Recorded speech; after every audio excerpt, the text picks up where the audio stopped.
Boa noite a todos vocês, sejam todos vocês muito bem-vindos.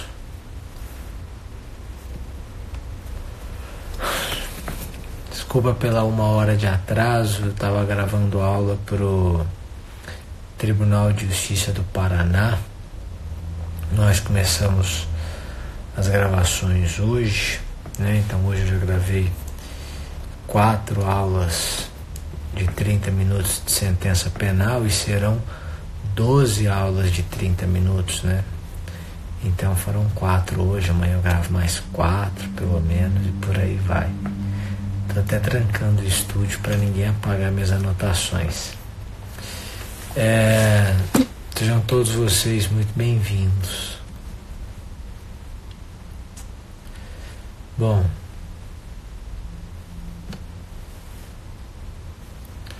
pessoal, a gente vai conversar um pouco hoje sobre o que você faz com o que você não pode fazer.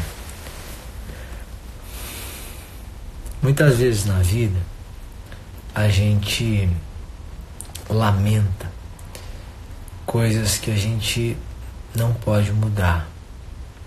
Eu acho que você já passou por isso, ou acho que você passa por isso nesse momento. Há algumas situações na sua vida que você gostaria que fossem diferentes, que estivessem diferentes nesse momento.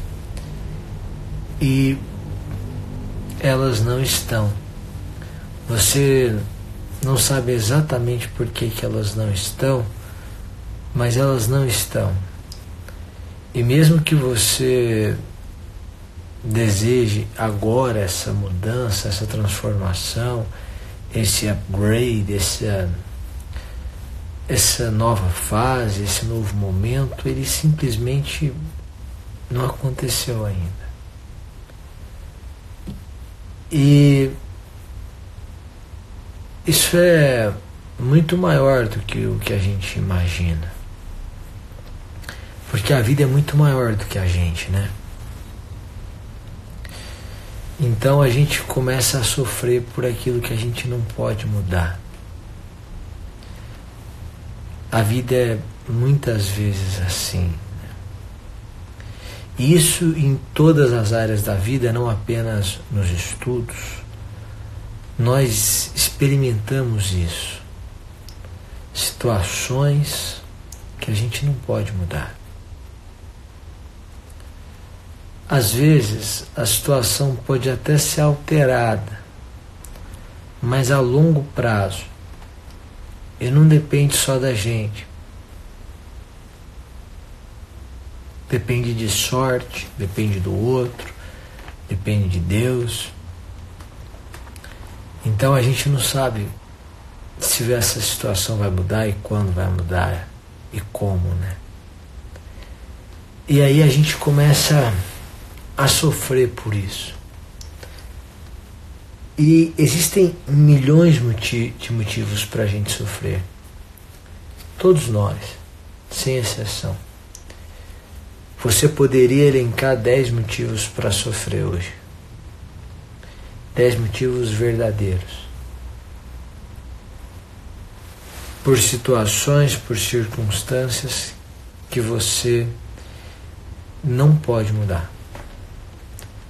Então eu passei a me perguntar o seguinte, que é o que eu faço com o que eu não posso fazer.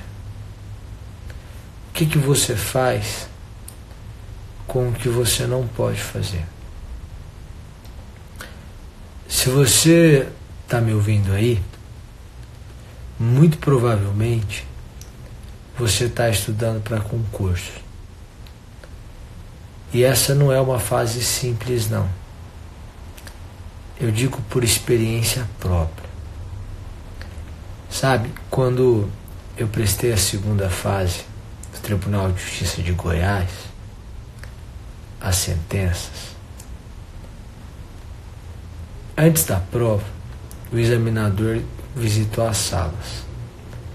E ele disse assim: eu A sentença que eu elaborei é uma sentença simples, só que é necessário que vocês prestem atenção em um ponto. Eu achei que a sentença tinha um pega. Aí eu realizei uma emendatio libelli que não cabia.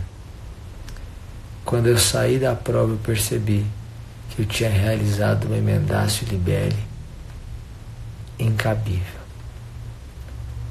Aquilo custaria minha aprovação. Na época, eu era delegado de polícia.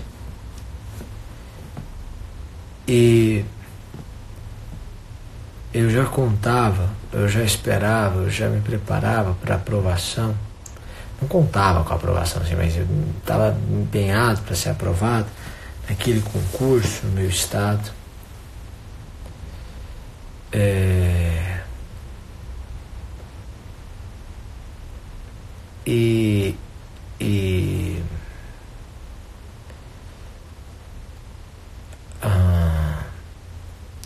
Quando chegou quando eu saí da prova, fiquei muito triste, me recordo disso. Mas era uma tristeza de morte, sabia? De morte de um sonho. E era de morte mesmo. E para completar, eu estava de plantão na delegacia. O plantão começava à noite, assim, a minha entrada seria 18, 19 horas, uma delegada me cobriu antes. Então eu tinha que chegar acabado, que eu tinha saído muito mal na prova em Goiânia, lá na Asmeco, e tinha que ir direto para a delegacia para dar o plantão. Pensa o estado de espírito em que eu estava naquele momento. E foi muito triste porque eu estava prestando DF e Goiás, só prestei os dois concursos, né, para magistratura naquele momento. No fim das contas eu passei no DF, não passei em Goiás e assumi no DF, que em tese era mais difícil, né? A vida é impressionante. Mas eu não podia fazer mais nada. Às vezes a gente não pode fazer mais nada, sabia?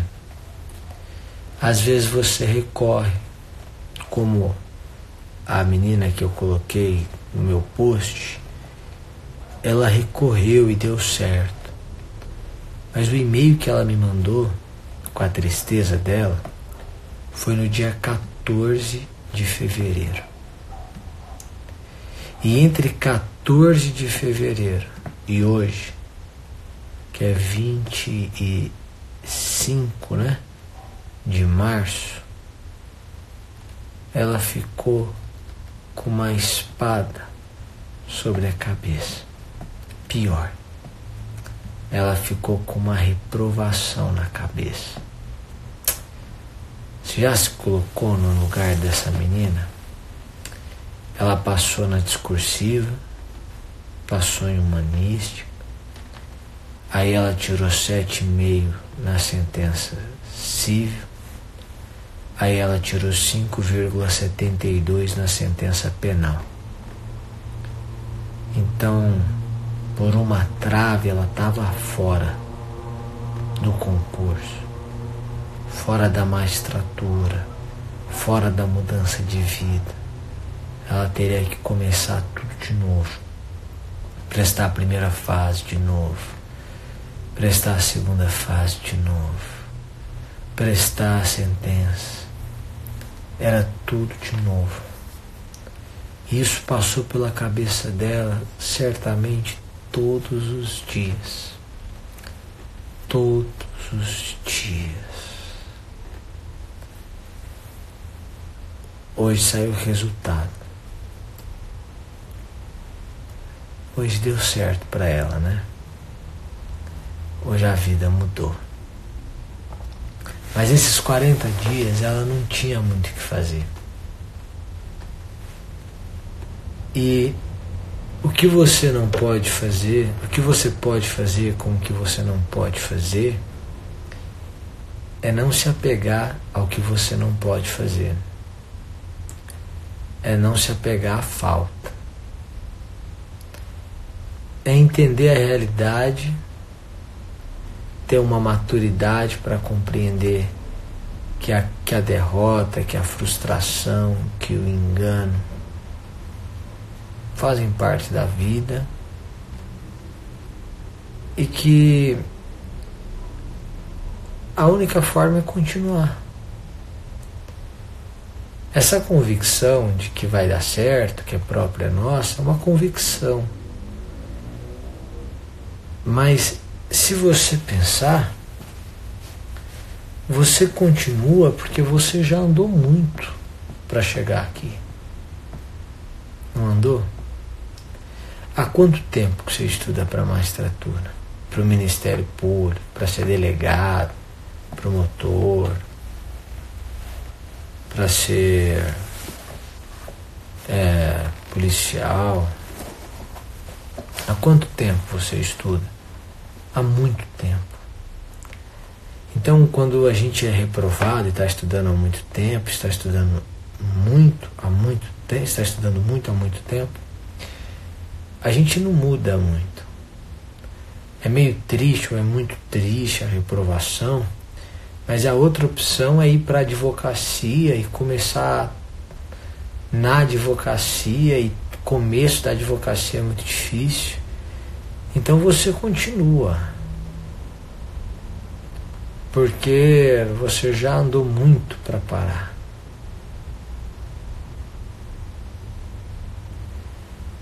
E aí eu gostaria de trazer para você alguns pensamentos para que a gente possa crescer juntos aqui.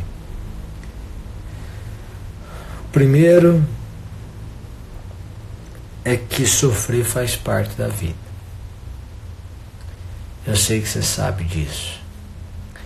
Eu conversava com uma psicóloga em Pernambuco. Foi uma conversa muito enriquecedora. Gente inteligente faz bem, viu, gente? Gente inteligente faz bem. Procurem pessoas otimistas e inteligentes. Porque o otimista também, sem conteúdo, né? Ele motiva no primeiro dia, segundo dia, depois, quer dizer, frase de efeito para de produzir efeito. Mas ela me dizia que cuida de adolescentes de 30 anos, porque a nossa geração parou de aceitar a perda, não aceita o sofrimento, né? Jeremias Bentham diz isso, né? Que o homem foge do sofrimento e corre atrás do prazer o máximo que ele pode. E aí ela cuida. Se você não aceita o sofrimento, a perda, você, além de uma imaturidade emocional grande, perde a chance de aprender com aquilo ali, sabe? E de superar aquela fase. Então, eu penso que, em primeiro lugar, quando você estiver diante de uma situação em relação à qual você não possa fazer mais nada, saiba, sofrer faz parte da vida. E então você pode se questionar, e essa segunda pergunta é muito inteligente, a respeito do porquê do seu sofrimento. Para essa menina, por exemplo, que agora está no oral, o porquê do sofrimento não era de forma alguma de responsabilidade dela. Quer dizer, ela fez a parte dela, ela estudou, ela teve uma notaça em sentença civil, ela passou na discursiva e bateu na trave na sentença penal. Era o primeiro concurso da magistratura, então faz parte. Tem que aprender aqui é que eu vou precisar persistir, fazer outras segundas fases e uma hora vai dar certo. Mas às vezes, quando você está sofrendo, essa pergunta do porquê eu estou sofrendo evidencia uma parcela de culpa que a gente tem nesse sofrimento, sabia? Por que você está sofrendo hoje? Samer, eu estou sofrendo porque eu estou estudando há 5 anos e a verdade é que eu não estudo direito. Eu até estudo. E eu não estou discutindo o método de estudo, não é esse o objetivo. Eu estou discutindo horas de estudo, que é um critério bastante objetivo e pragmático. A gente fala, tem dia que eu estudo 5 horas, tem dia que eu estudo 2 horas, eu estudo 2 meses, depois paro 1 mês. E aí eu prestei essa prova agora e não passei. Tá, mas então você está sofrendo por isso. Tô. Mas você está sofrendo por quê? Porque eu também contribuí para o meu sofrimento. Então essa segunda pergunta revela uma parcela de culpa que eu trago e é um grande caminho para o aprendizado. O que eu vou mudar em mim para eu não sofrer de novo o que eu estou sofrendo agora? Então o que eu faço com o que eu não posso fazer? Eu não posso mudar essa derrota, esse concurso no qual eu fui reprovado. Isso não dá para mudar mais, a prova já foi. Mas o que eu faço com o que eu não posso fazer? Eu aprendo, eu reflito, descubro em que parcela eu contribuí ou com qual parcela eu contribuí e mudo. Porque naquilo que me toca, naquilo que me é atribuído da vida, é preciso que a vida seja a melhor possível. Concorda comigo? Gente, essa vida passa muito rápido, né? Passa muito rápido. E eu não estou pensando em escola. Lembra do tempo da escola. Lembra do tempo da faculdade? Os 5 anos não passaram muito rápido. E eu estou falando de um passado muito mais recente do que o passado da escola. Passou muito rápido. Gente, a faculdade é meia década. E passou assim. Então passa muito rápido, né? Naquilo que depender de nós, a vida tem que ser a melhor possível. A melhor possível. Isso não evita sofrimento, isso, na minha opinião, exige fé, no meu caso, fé em Deus, em Cristo. Isso exige de você maturidade, isso exige de você reflexão. A gente ouve muita gente falar em reflexão, né? Mas pouca gente fazer. Eu morava em Goiânia e minha família é de Anápolis, então eu ia muito para a estrada e muitas vezes sozinho. Então eu sempre ia refletindo como eu poderia melhorar, o que havia de errado. Então quando eu me sinto ferido por alguma coisa, por alguém, quando eu estou triste, eu começo a me perguntar o motivo. O que está me incomodando tanto? E por que está me incomodando tanto? Quando alguém fala alguma coisa e me deixa para baixo, eu penso assim, por que essa pessoa me deixou para baixo? Porque o que ela falou tem fundamento? Ou porque na verdade ela é muito importante para mim? Ou porque na verdade a minha vaidade está muito exacerbada e eu não admito crítica? E aí você vai crescendo. A reflexão ajuda você a entender e a corrigir caminhos. Pessoal, eu quero deixar para você nessa semana uma mensagem um pouco diferente, que é a mensagem da aceitação do momento, sem fugir do momento, e a admissão das suas próprias limitações e da construção ou reconstrução de você, da sua rotina, do seu plano, a partir disso.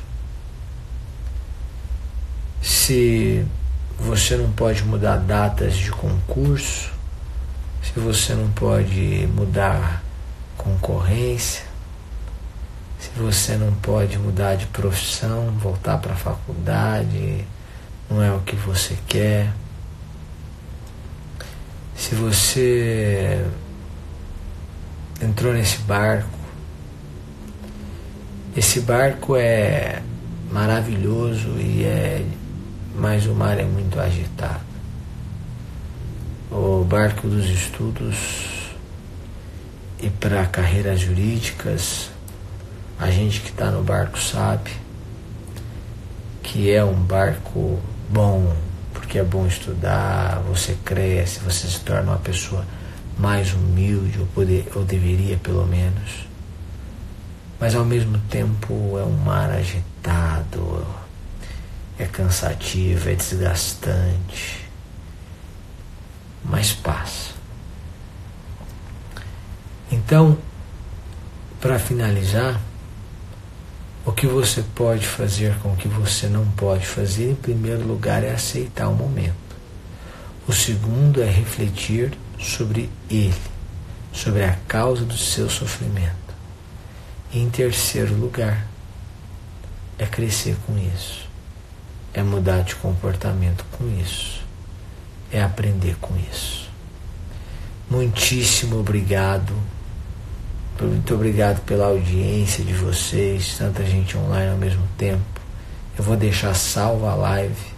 Quero desejar uma semana maravilhosa para todo mundo e dizer que a gente se encontra ao longo da semana. Um grande abraço e até mais, pessoal. Tchau, tchau.